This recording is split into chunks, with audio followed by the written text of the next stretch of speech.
استخارہ کے خلاف عمل کرنا۔ استخارہ کے خلاف عمل کرنے کا کیا حکم ہے؟ اگر ایسا ہو گیا ہو تو کیا کریں؟ شیخ عبد الرحمن صاحب۔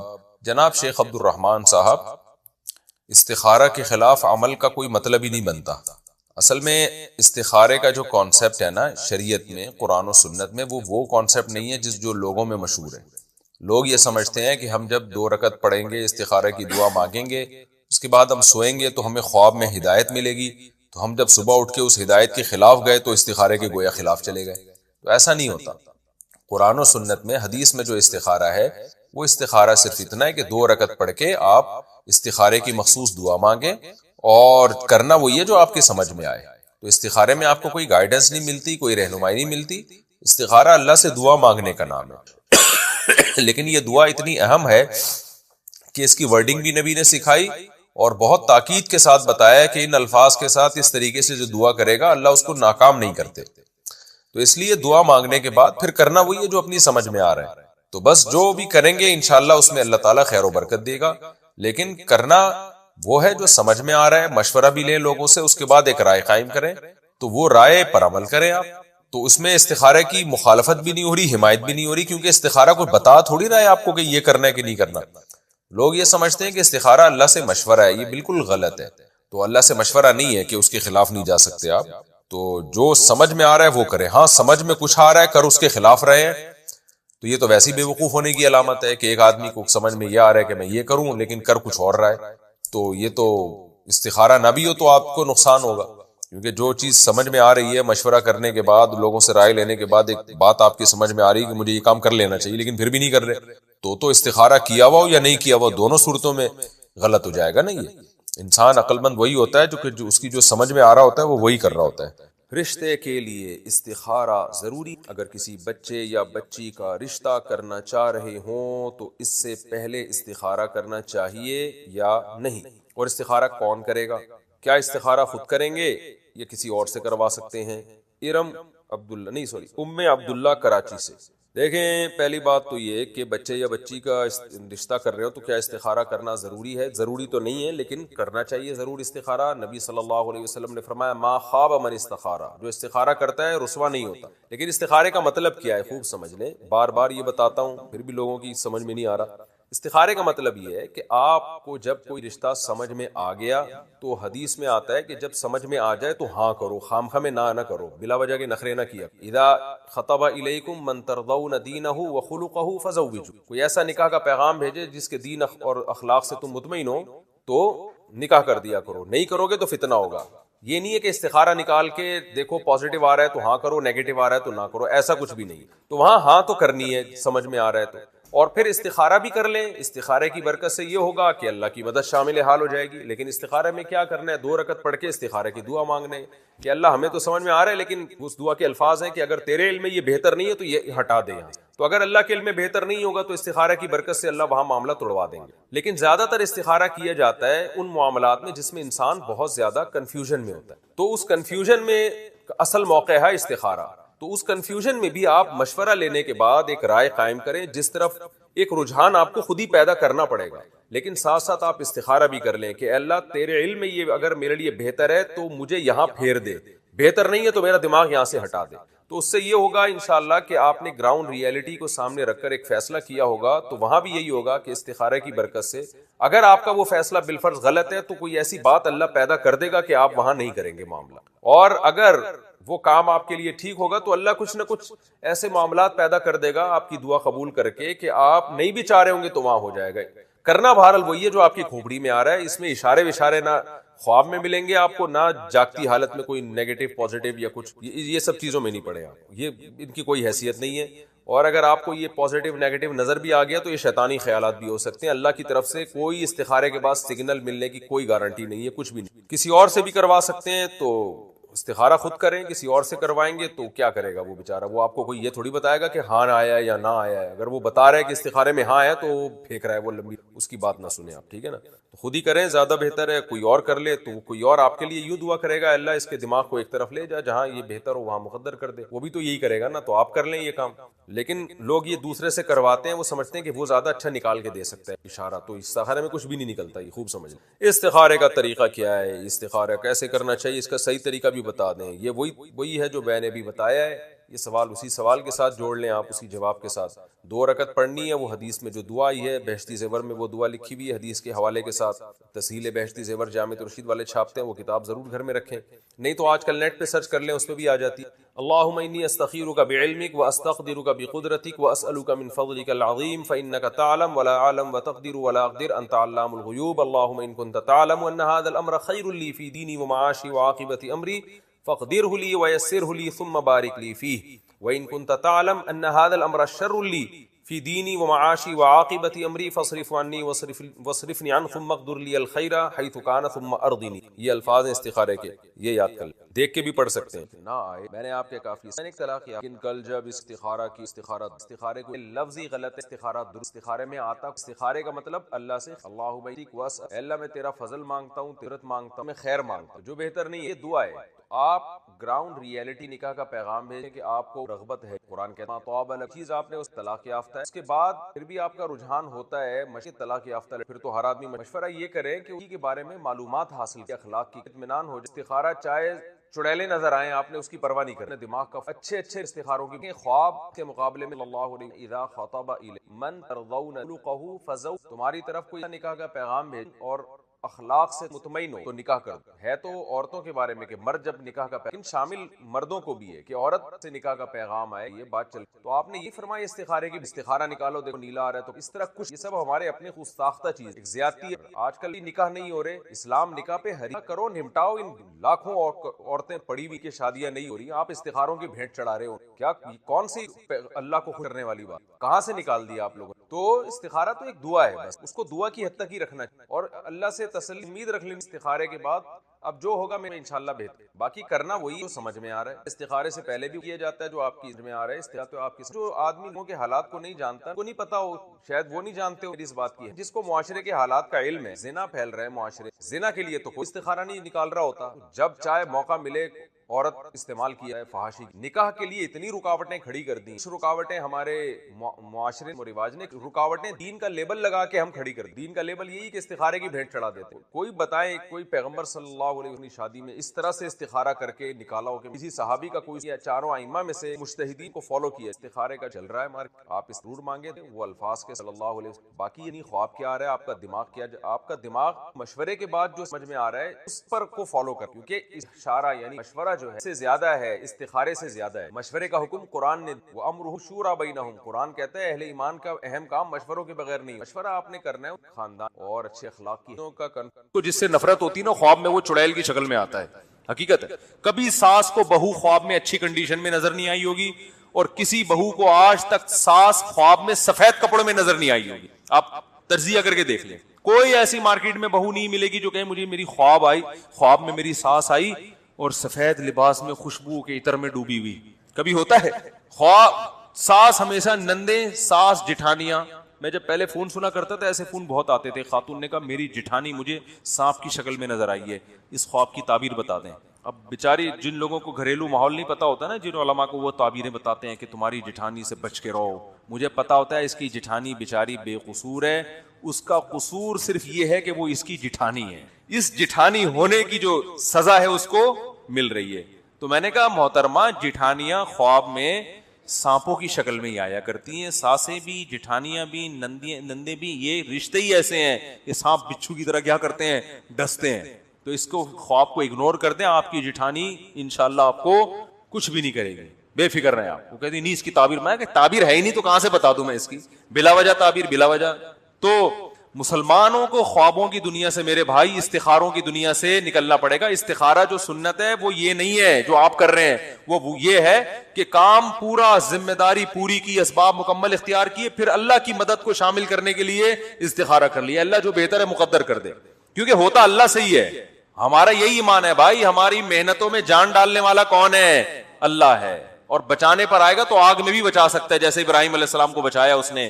لیکن اس بیس پر ہم آگ میں چھلانگ لگانے کی ہمت نہیں کر سکتے کہ اللہ نے ابراہیم علیہ السلام کو بچا لیا تھا تو ہم بھی بچا لے گا, یا اس بیس پر ہم بے احتیاطی کریں. اب دیکھو خواتین بے احتیاطی کرتی ہیں, جو گھروں میں مچھروں کے لیے وہ رکھتی ہیں نا کوائل جلاتی ہیں. میں نے خود ایک گھر میں آگ لگتے ہوئے دیکھی ہے. گھر کا سربراہ منع کرتا تھا کہ یہ کوائل جو ہے نا دور رکھا کرو آگ. اس نے مجھے خود بتایا واقعہ, کہہ رہے میں اپنے گھر والوں کو منع کرتا تھا کہ بھئی یہ کوائل دور رکھا کرو, اس سے آگ لگ سکتی ہے, سردیوں کا مہینہ ہے, رضائی. وہ کہہ رہے گھر والے ماں وہ بھائی اتنی دور رکھی ہوئی ہے, لحاف وہاں تک نہیں پہنچ سکتا, اس طرح کے. حالانکہ سوتے میں کچھ بھی ہو سکتا ہے, لحاف کھسک کے وہاں تک جا سکتا ہے. رسک کتنا بڑا ہے, اگر چلا گیا تو کیا ہوگا؟ نہیں جی, گھر میں آگ لگ گئی. اس سوتے ہوئے میں بچے نے کہیں لحاف اٹھا کے پھینکا ہوگا, اس کو گرمی لگ رہی ہوگی, کیا ہوگا؟ روئی میں ذرا سی آگ لگی ہے, ہوتے ہوتے ہوتے پورا کمرہ آگ سے بھر گیا. خیر بچ گئے وہ, الحمدللہ مرے نہیں, بھاگ گئے. لیکن یہ نبی صلی اللہ علیہ وسلم نے کیا فرمایا کہ رات کو چراغ گل کر کے سو, چراغ بجھا کے سو. فَإِنَّ الْفُوَيْسِقَةَ تَضْرِمُ النَّارَ عَلَىٰ أَهْلِهَا. کس قدر احتیاط ہے, صحیح حدیث ہے. یہ نہیں فرمایا کہ بھئی وہ چراغ کی وہ بتی جل رہی ہوگی تو تمہارا لحاف کھسک کے وہاں تک جا سکتے ہیں, نہ. فرمایا اس بات کا امکان ہے کوئی چوہا نکلے رات کو اور وہ چراغ کو کیا کر دے, گرا دے, اور اس سے آئل پھیل جائے گا نا, اس میں آگ پھیل جائے گی. چوہے کا امکان کتنے فیصد ہوتا ہے گھر میں؟ 1% بھی امکان نہیں ہوتا, 0.001% ہوتا ہے. لیکن آپ صلی اللہ علیہ وسلم نے آگ سے بچنے کے لیے حکم دیا کہ رات کو آگ جلنے نہ دو, کیونکہ آپ سو رہے ہو, غفلت میں ہو, کچھ بھی ہو سکتا ہے بتائے بغیر. ارے بھائی کون آئے گا, گھر میں تالا ہے, کون بندہ آ کے آگ لگائے گا؟ فرمایا چوہا تو آ سکتا ہے نا, کسی کھڑکی سے کہیں سے بھی چوہا آیا وہ بجھا دے گا, وہ گرا دے گا آگ کو. کتنے لوگ جنریٹر اسٹارٹ کرتے ہوئے مر چکے ہیں, دیکھا نہیں آپ نے؟ کتنے لوگ گیس کی وجہ سے مر چکے ہیں. کوئٹہ میں کیا ہوتا ہے, چاروں طرف سے کمرہ بند کیا, اب تو دوسرے چولہے آ گئے, تو وہ گیس کھلی رہ گئی اور صبح سب کا انا للہ, سارے مرے پڑے ہیں. بھئی آپ کو پتا ہے جب گیس کی لوڈ شیڈنگ ہو سکتی ہے تو عین ممکن ہے رات کو لوڈ شیڈنگ ہو اور چولہے میں گیس آنا بند ہو جائے اور چولہا بند ہو جائے. پھر جیسے ہی گیس آئے گی تو وہ خالی گیس نکلنا شروع ہوگی کہ نہیں ہوگی؟ لیکن یہ تسلی کر کے بیٹھے ہوئے ہیں کہ چونکہ 1 ہفتے سے رات کو گیس گئی نہیں ہے لہذا آج بھی گیس, اور تسلی سے سو جاتے ہیں. تو وہ تو ممکن ہے, پھر تو موت کا امکان ہے. تو نہ زندگی موت سے بچنے کی احتیاطوں پر عمل ہو رہا ہے, نہ صحت کی احتیاطوں پر عمل ہو رہا ہے, نہ پڑھائی میں کوئی دلچسپی لی جا رہی ہے کامیابی کے لیے. مخنچو ترین یعنی جو شخص ہوگا نا وہ دینداری کا لیبل لگا کے گھوم رہا ہوگا. مفتی طارق مسعود صاحب کے بیانات سننے کے لیے youtube.com/مفتی طارق مسعود کو سبسکرائب کریں, اور اگر آپ لائیو ویڈیو کو کبھی بھی مس نہیں کرنا چاہتے ہیں تو سبسکرائب کرنے کے بعد جیل کے قیدیوں سے کہا جو رہا ہونے والا تھا, ایک کو تو پھانسی ہونے والی تھی نا, جو کیس سے بری ہونے والا تھا اس کو کہا کہ بادشاہ کے سامنے میرا تذکرہ کرنا. فَأَنْسَاهُ الشَّيْطَانُ ذِكْرَ رَبِّهِ, شیطان نے اس کو بھلا دیا کہ اپنے رب کے سامنے یعنی بادشاہ کے سامنے تذکرہ کرنا ہے. اب آپ بتائیے یوسف علیہ السلام پہ کیا گزری ہوگی, جیل میں کتنے سالوں سے دعا بھی مانگ رہے ہوں گے, اے اللہ مجھے رہائی دلوا دے, اور اللہ سے یہ بھی کہتے ہوں گے اے اللہ یہ جیل میں کسی جرم میں نہیں آیا, تیرے حکم کی اطاعت میں آیا ہوں, میں برائی سے بچا ہوں جس کی وجہ سے مجھے جیل ہوئی ہے. اس میں تو آدمی تھوڑا سا اور جذباتی ہو جاتا ہے نا, جیسے آج کوئی شخص حرام آمدن چھوڑ دے, ایکو بند کریں اس کا بالکل. آج اگر کوئی شخص حرام آمدن سے توبہ کر لے پھر اس کے اوپر مسائل آنا شروع ہوتے ہیں, ٹینشنیں آنا شروع ہوتی ہیں, تو پھر میں نے دیکھا ہے مولویوں کو گالیاں دینا شروع کر دیتا ہے. ابے یہ ان لوگوں نے بول دیا حرام ہے, ابے ان لوگوں نے بول دیا تھا بینک کی جاب چھوڑ دو, اب پیسے بھی نہیں دیتے, اب ایکو ختم کریں ایکو. اب فلم ہے یہ, اس کو بولا کیا ہے کر کیا رہے, جا کے آواز بڑھا دی تو کیا کہنا شروع کر دیتے ہیں, یہ دیکھو یہ مولوی لوگوں نے مصیبت میں ڈال دیا, مولویوں نے ایسا کر دیا. اب جو ہے نا اچھا پھر چندہ بھی نہیں دے رہے, پھر مدد بھی نہیں کر رہے ہیں. اب لوگ آتے رہتے ہیں کہ جی ہم نے بینک کی جاب چھوڑی تھی, دیوالیہ ہو گیا ہے, ہماری مدد کریں. ہمیں کیا پتا ہوتا ہے کہ چھوڑی تھی بھی کہ نہیں تھی, کوئی فراڈی تو نہیں ہے, ہمیں کیا پتا بھائی. تو ہمیں یوسف علیہ السلام سے کیا سبق ملتا ہے, کتنی پریشانیاں آ رہی ہیں اور یہ شریعت پر عمل کی وجہ سے آ رہی ہیں. اب تھوڑی سی امید ہوئی تھی کہ بندہ رہا ہو گیا ہے, وہ جا کے بادشاہ سے ذکر کرے گا, کچھ تو ہلچل ہوگی نا, لیکن بندہ بھول گیا. اب بھی ایک لفظ بھی زبان سے شکایت کا نہیں ہے, صبر, بس جیل میں پڑے ہوئے ہیں, کوئی بات نہیں, جو اللہ کی مرضی, ہم اللہ کی اس مرضی پر راضی ہیں. یہ بہت اہم بات ہے. آج جو ڈپریشن, اسٹریس اور ٹینشنیں ہیں نا مارکیٹ میں, اللہ کی تقدیر پر راضی ہونے کی کوشش نہیں کر رہے, بلکہ خود اللہ بننے کی کوشش کر رہے ہیں. جیسا میں چاہتا ہوں ویسا ہو, جیسا آپ چاہتے ہیں ویسا نہیں ہوگا. آپ پر کسی اور کی حکومت ہے, اگر اس نے آپ کو نعمتیں دی ہیں, آپ کی ذمہ داری ہے شکر ادا کریں. ٹینشنیں دی ہیں, آپ کی ذمہ داری ہے صبر کریں. بس ہم عبد ہیں, غلام ہیں, ہمیں یہی کرنا ہے. تو بھول گئے, پھر جیل میں کئی سال مزید پڑے رہے, لیکن ظاہر ہے اللہ تو دیکھ رہا ہے. قال الملک انی ارا 7 بقرات سمان. ایک دن بادشاہ سلامت صبح بیدار ہوئے. بادشاہ تو غیر مسلم تھا, لیکن قرآن سے پتہ چلتا ہے کچھ تھا, کچھ صحیح آدمی تھا, کچھ 2 نمبر نہیں تھا, کچھ جسے کہتے ہیں نا پنجابی میں بندے دا پتر تھا. تو وہ جب صبح بیدار ہوا تو اس کو عجیب خواب آیا رات کو. تو بعض خواب ایسے ہوتے ہیں نا, انسان کی چھٹی حص کہہ رہی ہوتی ہے کہ یہ جھوٹا خواب نہیں ہے. تو خواب اس کو آیا, اس کو لگا کہ چھٹی حص نے کہا یار یہ بڑا عجیب خواب ہے. اس نے کیا کیا, اپنے سارے درباریوں کو جمع کیا اور کہا انی ارا 7 بقرات سمان. میں نے دیکھا 7 موٹی موٹی گائیں, یاکلوہن 7 عجاف, انہیں 7 دبلی دبلی گائیں کھا رہی ہیں. و7 سنبلات خضر, اور 7 ہرے خوشے جو گندم کے نہیں ہوتے, ان کو 7 سوکھے خوشے کھا کے ختم کر رہے ہیں. یا ایھا الملأ افتونی فی رؤیایا, اے میرے درباریوں, بڑے لوگوں, میرے اس خواب کی تعبیر بتاؤ اگر تم تعبیر بتا سکتے ہو. انسان کی عادت ہے جو چیز نہیں آتی نا, کم بخت کبھی منہ سے یہ نہیں پھوٹے گا کہ مجھے نہیں پتا. یہ بہت پڑھے لکھے ہونے کی علامت ہوتی ہے کہ آپ کو جو بات نہیں آتی آپ کہتے ہیں سر مجھے معلوم نہیں ہے. دنیا میں 100% چیزیں کسی کو بھی نہیں پتا ہوتی, لیکن بعض لوگوں کو شوق ہوتا ہے ہر فیلڈ میں ٹانگ اڑانے کا. حدیث کا علم بھی ان کے پاس ہے, فقہ کا علم بھی ان کے پاس ہے, میڈیکل سائنس بھی ان کے پاس ہے, انجینئرنگ کا علم بھی ان کے پاس ہے, جہاز اڑانا بھی یہ جانتے ہیں, سیاست پہ تبصرہ بھی یہ بہت اچھا کر سکتے ہیں, فوج سے بھی ان کے بڑے اچھے تعلقات ہیں, ایجنسی سے بھی ان کے بڑے اچھے تعلقات ہیں, اور بخاری کا بھی ان کو پتا ہے, مسلم کا بھی ان کو پتا ہے, تاریخ بھی ان کو پتا ہے, انہی کو سب کچھ پتا ہے. باقی دنیا میں سب گھاس کھا رہے ہیں. مارکیٹ میں یوٹیوب پہ اس قسم کی چیزیں ہول سیل کے حساب سے موجود. تو یہ جو درباری تھے نا بادشاہ کے محل میں, ان کو چاہیے تھا بول دیتے ایکسکیوز می سر, ہمیں اس کی تعبیر معلوم, بولو نہیں ہے, بول دیتے سر پتہ نہیں کیا تعبیر ہے. لیکن کیا, جب مجھے ایک دفعہ نا 2 سال پہلے ہمارے کسی دوست نے تعبیر پوچھی, میں تو تعبیریں بتاتا نہیں, ٹائم ہی نہیں ہے ہمارے پاس بھائی. اب وہ چپک گئے کہ یار مجھے تعبیر بتاؤ تعبیر بتاؤ. میں نے کہا بھائی میرا دماغ نہیں ہے ابھی, میں کدھر بیٹھ کے سوچوں کیا تعبیر ہے اس کی, ہمیں اپنے پتہ نہیں کتنے خواب آ رہے ہوتے ہیں. لیکن وہ تھے بھی بہت قریبی, پیچھے پڑ گئے. پھر میں نے سوچنا شروع کیا, مجھے کوئی تعبیر کھوپڑی میں نہیں آئی. میں نے ان کو کہہ دیا بھائی مجھے اس کی تعبیر معلوم نہیں ہے, کسی اور سے پوچھو. ایک شعر سناؤں ذرا غور سے سنو, آگے آتا نہیں کسی اور سے سنو.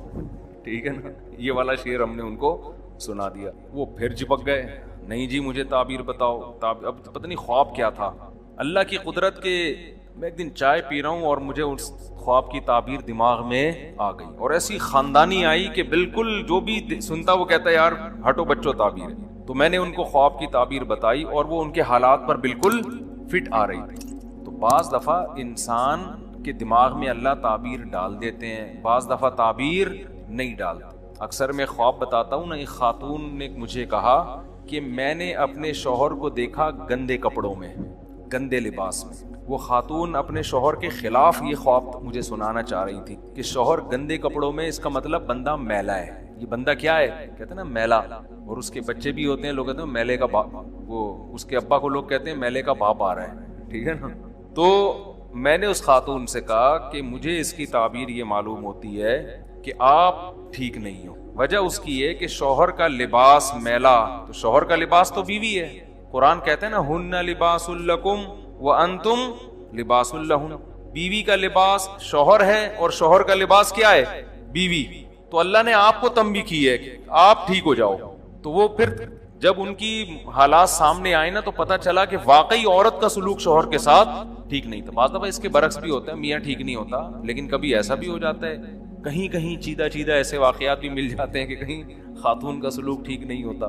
تو خواب کی تعبیر بعض دفعہ ذہن میں آتی ہے, بعض دفعہ نہیں آتی. جب نہیں آئے انسان بول دے بھائی مجھے معلوم نہیں, لیکن ان کو یہ توفیق نہیں ہوئی کہ منہ سے پھوٹ دیں کہ ہمیں معلوم نہیں ہے. ظاہر ہے بےزتی ہو جائے گی, تو بادشاہ کہے گا تم پھر ہو کیا اتنے بڑے فنٹر کیوں بنے گئے. تو جواب میں کہنے لگے اضغاث احلام, بادشاہ سلامت یہ خواب نہیں ہے, پراگندہ خیالات ہیں.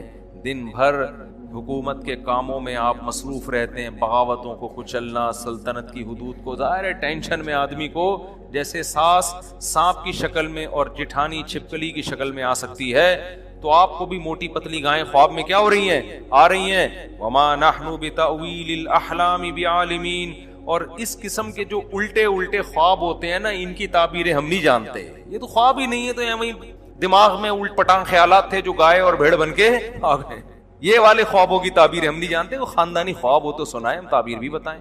وقال الذی نجا منہما, جس کو نجات ملی تھی نا, جو بادشاہ کو شراب پلانے پر مامور تھا, اس کو ایک دم یاد آیا, ارے خواب کی تعبیر تو یوسف نے بتائی تھی اور بڑی صحیح تعبیر نکلی تھی. فوراً نمبر بنانے کے لیے بادشاہ سے کہنے لگا انا انبئکم بتأویلہ فارسلون, میں بتاؤں گا تعبیر, مجھے ایک بندہ معلوم ہے, اس کے پاس مجھے بھیجو. حالانکہ اب تک وہ بندہ اس کو یاد نہیں تھا, اب اپنا مفاد ہے نا تو بندہ بھی یاد آ گیا.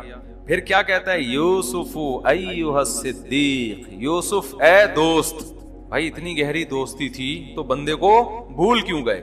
مفاد میں انسان القاب بھی لگاتا ہے اور یاد بھی رکھتا ہے, جہاں مفاد ختم بھول جاتا ہے. یوسف ایھا الصدیق, یوسف اے میرے دوست, افتینا فی 7 بقرات سمان, ذرا فتویٰ دیں ہمیں, ذرا مسئلہ بتائیں, ذرا تعبیر بتائیں. 7 موٹی گائیں ہیں جو 7 دبلی گایوں کو کھا رہی ہیں, اور 7 ہرے خوشے سوکھے خوشوں کو کھا رہے ہیں. لعلی ارجع الی الناس, میں فوراً یہ تعبیر لے کے لوگوں کے پاس جاؤں گا, ان کو پتہ چل جائے گا. حضرت یوسف نے ایک لمحہ بھی توقف کیے بغیر فوراً تعبیر بتانا شروع کر دی. یہ معجزہ تھا ان کا. آج یوٹیوب پہ خوابوں کی تعبیروں کے نام پہ چینل بنے ہوئے ہیں, الو بنانے کے علاوہ کوئی کام نہیں کر رہے. خوب سمجھ لو. دیکھو جن دنیا میں جو بے روزگار ہوتا ہے نا, اس کو کوئی نہ کوئی ٹیکنیکل طریقہ چاہیے ہوتا ہے. جس آدمی کے پاس عزت کے صحیح راستے نہیں ہوتے تو کیا وہ بےزتی برداشت کر لے گا؟ تو وہ عزت کے دوسرے 2 نمبر راستے اختیار کر لیتا ہے. تو یوٹیوب پہ چینل بنا لیا, پھر پھینکتے رہتے ہیں وہاں بیٹھ کے. کبوتر نظر آیا تو یہ مطلب ہے, بلی نظر آئی تو یہ مطلب ہے, دودھ نظر آیا تو یہ مطلب ہے. پھینکتے رہتے ہیں, پھر لوگ ان سے رابطہ کرتے رہتے ہیں, یہ ادھر سے پھینک رہے ہیں ادھر سے لوگ. تو یہ آسان کام نہیں ہے. بعض دفعہ اللہ کسی کے دماغ میں ڈال دیتے ہیں, بعض دفعہ کرامت کے طور پہ کسی کو بتا دیتے ہیں, انبیاء کو معجزوں کے طور پہ بتا دیتے ہیں. تو یوسف علیہ السلام نے فرمایا تزرعون 7 سنین دأبا, اس کی تعبیر یہ ہے کہ تم لوگ 7 سال تک زراعت کرو گے اور خوب پیداوار ہوگی. مصر میں 7 سال تک ہیں تمہارے پاس. فما حصدتم فذروه فی سنبلہ, جب کھیتی کاٹو تو وہ جو سنبل ہے نا, سنبل جو کیا کہتے ہیں اس کو, خوشے جس کو کہتے ہیں, گندم کو اس سے نہ نکالنا. وجہ کیا ہے کہ اگلے 7 سال تک اسی گندم کو استعمال کرنا ہے تم نے, یعنی اسٹور کرو ابھی سے اگلے 7 سالوں کے لیے. یہ حضرت یوسف علیہ السلام نے ایسا کام مصر کو بتا دیا کہ قحط پوری دنیا میں پڑا تھا. پوری دنیا کو پتا چل گیا کہ مصر والوں نے ایڈوانس میں 7 سال کا راشن جمع کر کے رکھا ہوا ہے. یعنی اس خواب کی وجہ سے نا بہت بڑی تباہی سے مصر کو بھی بچایا اور باقی دنیا کو بھی. اور مصر کی جو گورنمنٹ تھی وہ معاشی لحاظ سے بہت اسٹیبل ہو گئی. وجہ اس کی یہ ہے کہ جب چینی مارکیٹ سے شارٹ ہو تو جس کے پاس چینی ہوگی وہ مالدار بنے گا کہ نہیں بنے گا. تو یوسف علیہ السلام نے ان کو بتایا بھائی 7 سال تک تمہارے پاس پیداوار کو کھانے کا اور جمع کرنے کا آپشن ہے. تھوڑا تھوڑا کھاتے رہو اور باقی اسٹور کرو. اسٹور کرنے کا طریقہ یہی تھا کہ بھائی اس کو نکالو نہیں ورنہ وہ کیڑا لگ جائے گا اس. تو اگلے 7 سال کے لیے اس کو اسٹور کر لو. اور پھر کیا ہے, ثم یاتی من بعد ذلک 7 شداد یاکل ما قدمتم لہن, اس کے بعد 7 سال بہت سخت آئیں گے قحط کے. جو کچھ تم نے جمع کیا ہوگا وہ 7 سال اس کو کیا کر دیں گے؟ کھا پی کے ختم. الا قلیلا مما تحصنون، سوائے اس کے جو تم نے بچا کے رکھ لیا پہلے سے مینجمنٹ کے تحت. اس سے ہمیں یہ بھی پتہ چلتا ہے کہ مستقبل کی پہلے سے پلاننگ کرنا یہ توکل کے خلاف. بول لو نا کیا ہو گیا یار، نہیں. لوگ کہتے ہیں نہیں پہلے سے پلاننگ نہیں کرنی، کھاؤ پیو اڑا دو پھینک دو، ادھر دعوتیں کرتی، جتنا پیسہ آیا ادھر بانٹ بوٹ کے اس کے بعد اگلے دن لوگوں سے قرضہ مانگتے. پان گٹکے کے پیسے بھی نہیں ہوتے اگلے دن اس کے پاس.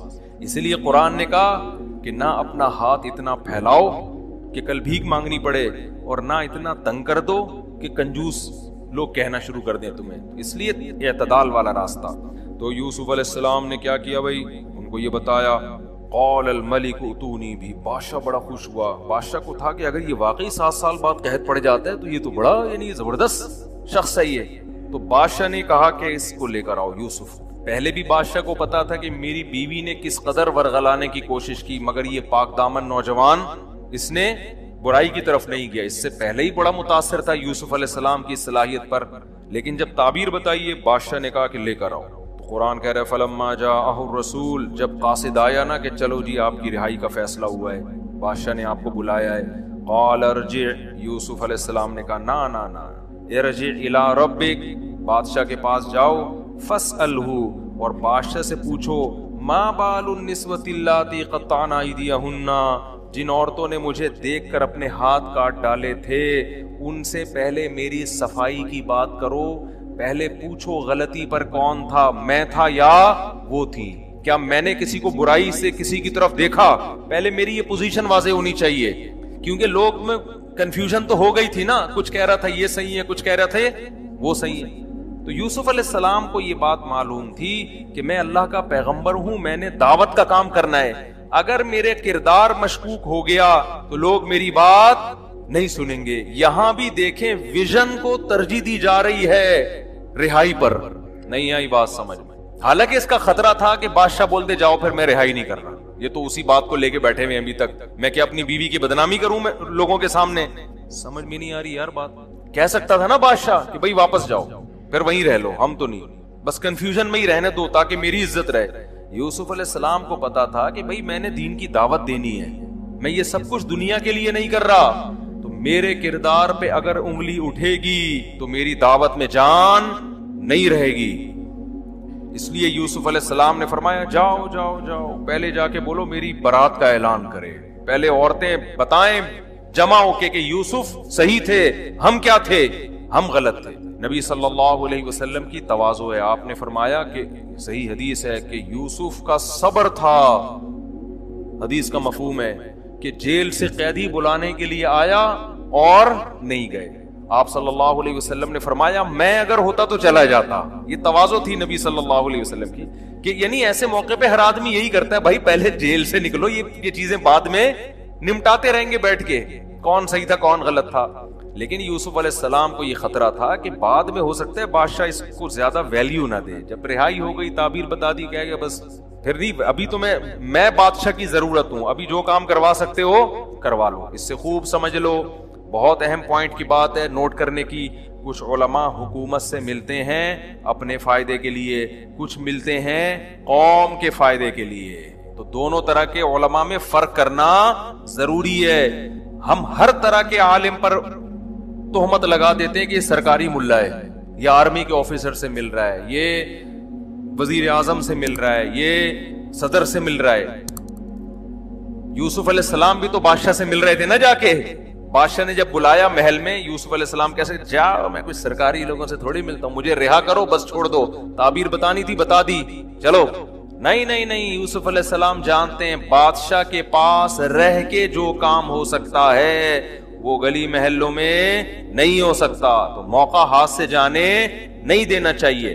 تو اس لیے کسی عالم کو اگر کوئی حاکم دعوت دے بلائے اور وہ عالم سمجھتے ہیں کہ اس سے تعلقات سے ملک کو فائدہ ہوگا، تو ایسا عالم اگر اس حاکم کے پاس نہیں جاتا تو گناہ کا خطرہ ہے. اور آج میڈیا پہ آپ کا جو لیڈر ہے وہ کتنے بڑے آدمی سے ملے، اس کی تعویل کرتے ہیں قوم کے وسیع تر مفاد میں حضرت نے حضرت سے ملاقات کی. لیکن آپ جس سے آپ کو دشمنی ہے وہ کسی چھوٹے افسر سے بھی ملے گا. ہم تو پہلے ہی کہتے تھے فوج کا پٹھو، تمہارے والے جو مرضی کرتے رہے، نہ وہ فوج کے پٹھو، نہ وہ ایجنسیوں کے پٹھو، نہ وہ امریکہ کے غلام. اور تمہارے اگینسٹ اگر کوئی ہو تو وہ کسی سے بھی ملے اس پہ الزام. یہ مارکیٹ میں ہول سیل کے حساب سے چل رہا ہے. ہاں ایسے بھی لوگ ہیں جو واقعی سرکاری ملا ہیں، وہ گورنمنٹ سے ملتے ہیں اپنے فائدے کے لیے، لوگوں کے فائدے کے لیے نہیں. تو عام طور پہ فرق کیسے ہو سکتا ہے؟ دیکھو کون پیسے لے رہا ہے اور کون الٹا خرچ کر رہا ہے. ہم ایسے علماء کو جانتے ہیں جو افسروں سے ملتے ہیں ان کو ہدیے دیتے ہیں الٹا. وہ افسر بھی حیران ہوتے ہیں کہ یار یہ مولانا ہو کے ہم کو الٹا ہدیہ دے رہے ہیں. وہ الٹا ان پہ خرچ کر رہے ہوتے ہیں. اور ایسے بھی ہوتے ہیں کہ وہاں سے چھپڑ میں لفافے لے رہے ہوتے ہیں. ہر طرح کی چیز مارکیٹ میں آپ کو ملے گی. سب کو ایک لاٹھی سے نہیں ہانکنا چاہیے. تو یوسف علیہ السلام کیا کہہ رہے ہیں؟ اپنے لیے نہیں، لوگوں کے لیے، کہ میں جب دعوت دوں گا تو میری پوزیشن واضح ہونی چاہیے. کہنے لگے جاؤ اس کو جا کے بولو ما خطبکن اذا راوتن یوسف عن نفسی. عورتوں کو جمع کر کے پوچھو کہ اس میں غلطی پر کون تھا. بادشاہ نے جمع کیے سب عورتوں کو، بھائی ایک بیان ریکارڈ کرواؤ، ٹھیک ہے نا. یوسف آنے کے لیے تیار نہیں ہے جب تک صفائی بیان نہ ہو.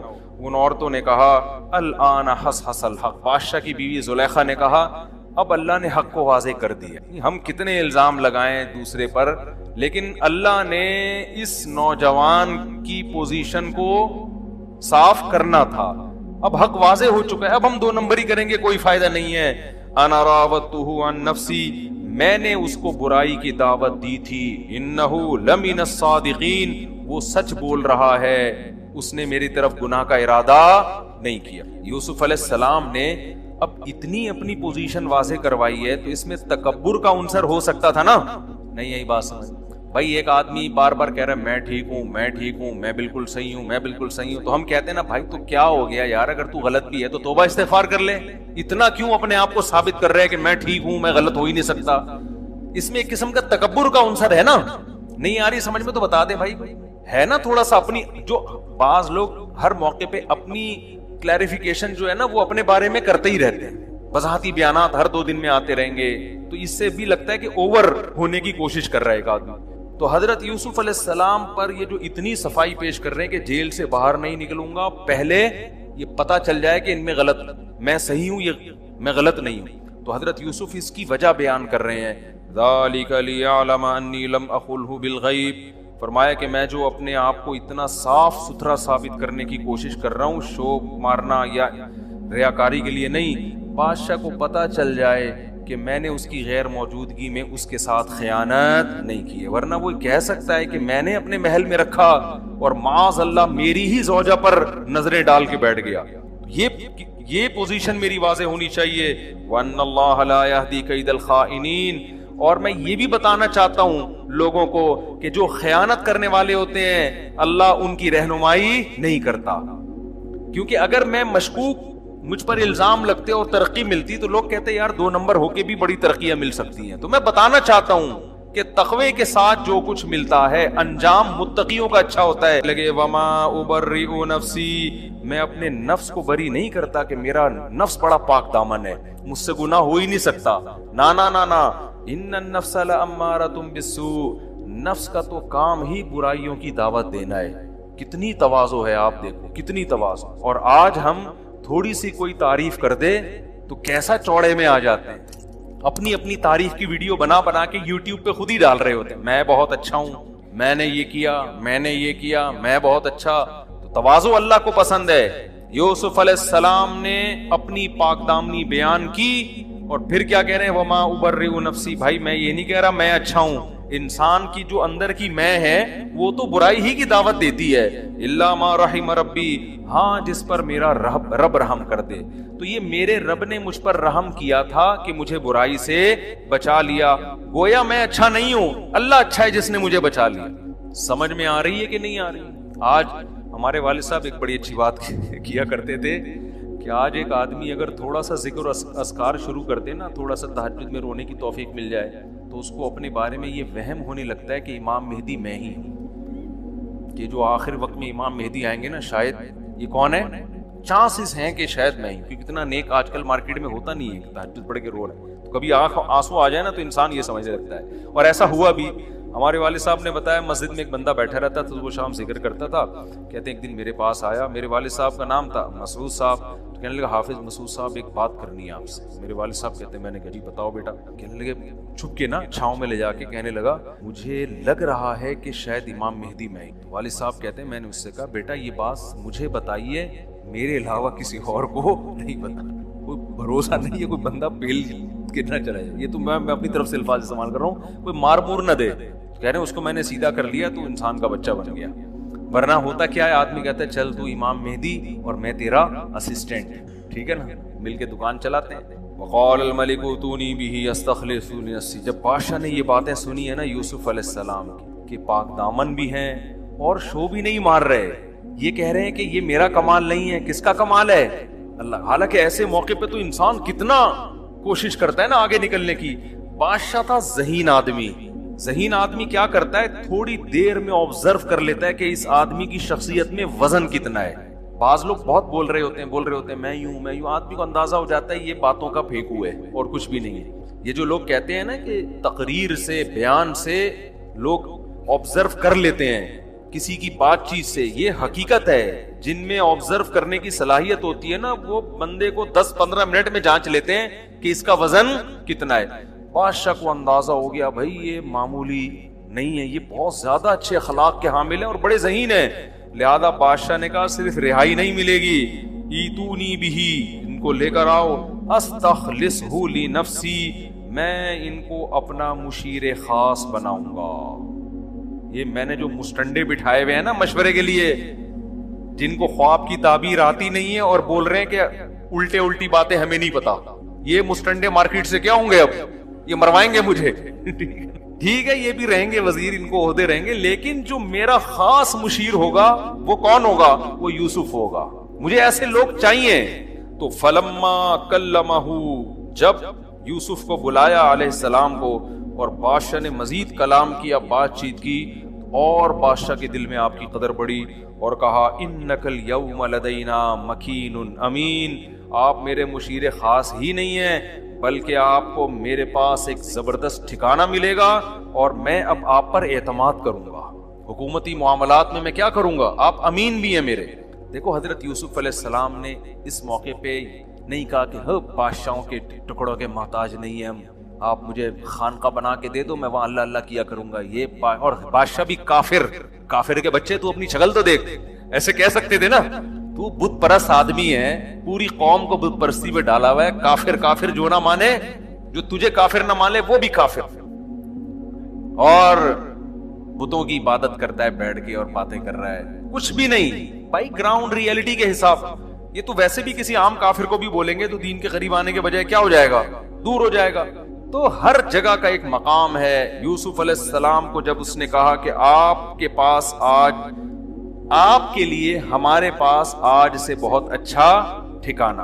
شکر ہے ہم لوگ اس وقت مصر میں نہیں تھے، ورنہ کوئی بھروسہ نہیں ہے، معاذ اللہ یوسف علیہ السلام کو بھی نہیں چھوڑنا تھا. قوم نے الزامات لگانے تھے، کافر بادشاہ سے مل رہے ہیں، کافر بادشاہ بلا رہے تو جا کے بیٹھ رہے ہیں، کافر بادشاہ عہدے دے رہے ہیں تو قبول کر رہے ہیں. تو اپنے آپ کو نا سوچیں ہم کدھر کو جا رہے ہیں.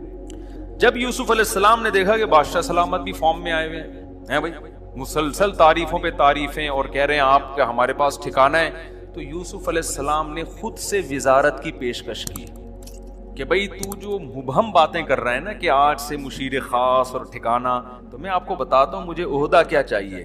یوسف علیہ السلام اصل میں جانتے تھے کہ فیوچر میں جب قحط پڑے گا تو آپ کو پتا ہے جب ملک کی معیشت ڈاؤن ہو، بارشیں بند، پیداوار زیرو ہو جائے، تو سب سے زیادہ ویلیو وزیر معیشت کی ہوتی ہے. کیا خیال ہے بھائی؟ بادشاہ کی بھی پھر ویلیو نہیں رہتی. لوگ دیکھتے ہیں کہ جو وزیر معیشت کا وزیر ہے وہ اب ملک کو بچاتا کیسے ہے، وہ بجٹ کیا نکالتا ہے، بجٹ کیا اناؤنس کرتا ہے، کتنا اسٹور کرنا ہے، کتنا ایکسپورٹ کرنا ہے، اور جو ایکسپورٹ ہوگا اس کی ویلیو کیا ہوگی. تو یہ کام نالج اور علم کے بغیر یہ دیسی طریقے سے نہیں ہوتا کہ جناب آپ نے کہا کہ ہم یوں کریں گے کہ جی وہ قرضہ معاف کرانے کے لیے ہم کہیں گے یہ والا چندہ لے کے IMF کا قرضہ دیں گے, مزید سود مانگو گے تو غوری میزائل سے اڑا دیں گے ہم.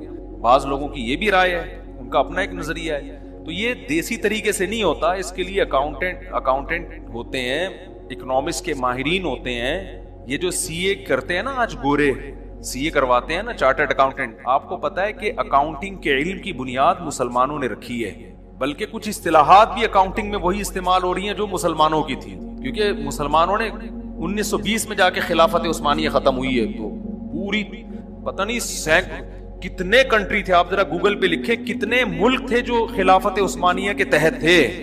تو اتنی بڑی دنیا کو سنبھالنا 700-800 بلکہ 1000 سال سے زیادہ عرصہ ہو چکا تھا, یہ دیسی طریقے سے ممکن نہیں ہے. تو بڑے بڑے سائنسدان تھے مسلمانوں کے پاس.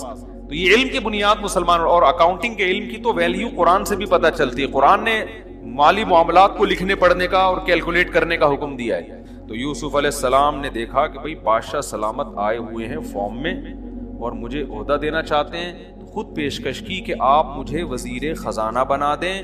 کیوں؟ انی حفیظ علیم. وزیر خزانہ میں 2 کوالٹی کا ہونا ضروری ہے. ایک تو یہ کہ اس کے پاس اکنامکس کا علم ہو, معیشت کا علم ہو. یہ گاڈ گفٹڈ علم اللہ نے مجھے دیا ہوا ہے معجزاتی طور پر. دوسری بات یہ کہ وزیر خزانہ ایماندار ہو, خزانے کو اس سے محفوظ کیسے کرے آدمی. ہمارے ہاں وزیر خزانہ سے جتنا خزانے کو خطرہ ہوتا ہے, ڈاکوؤں سے اتنا خطرہ نہیں ہوتا, ٹھیک ہے نا. تو میں امین بھی ہوں, میں اس خزانے میں 1 روپے کی بھی خیانت نہیں کروں گا. قرآن کہتا ہے یوسف علیہ السلام کا ویژن تھا نا, دیکھو ہر فیصلہ کر رہے ہیں, یہ نہیں اس لیے نہیں وزیر خزانہ بننے کی میری تنخواہ ہوگی پھر یہ گاڑیوں میں گھوموں گا. ان کو پتا ہے بھائی وزیر خزانہ بننے کے بعد ہی مصر کی حکومت میرے پاس آ سکتی ہے اور میں یہاں دعوت کا کام کر سکتا ہوں. آج بعض لوگ کیا کرتے ہیں, مدرسوں کی ضرورت اپنی جگہ, مسجدوں کی ضرورت اپنی جگہ, لیکن ہر دین کا کام مسجد اور مدرسے سے نہیں ہوتا. میں لوگوں سے کہتا ہوں مدرسے بھی ہیں, ان کی بھی کوشش کرو, ان کو مالی تعاون کرو, لیکن اب اسکولوں پہ محنت کرو.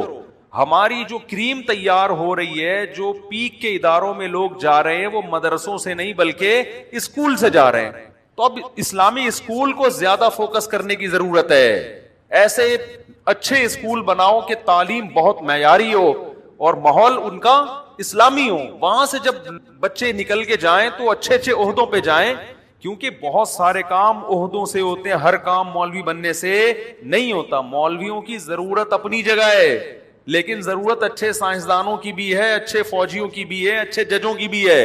اگر صرف مولویوں کے پاس ہی دین ہوگا تو آپ دیکھ لو نا, ادھر مولوی فتویٰ دے رہے ہیں کہ خلا کلعدم ہے, جج کیا کہہ رہے ہیں, خلا ہو گیا.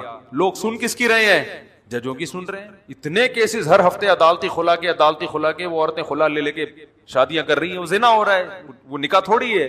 طلاق کا اختیار تو قرآن میں صاف طور پر ہے کہ جج کے پاس نہیں ہے, شوہر کے پاس ہے, مگر دے مار 4.5 ڈگریوں پہ ڈگریاں جا رہی ہیں خلا کی. تو اگر ججز جب تک دین کا علم رکھنے والے نہیں ہوں گے, اسمبلیوں میں لوگ دین کا علم رکھنے والے نہیں پہنچیں گے, اس وقت تک ملک میں صحیح معنوں میں تبدیلی نہیں ہو سکتی. تو جلدی سے چلتا ہوں میں آگے.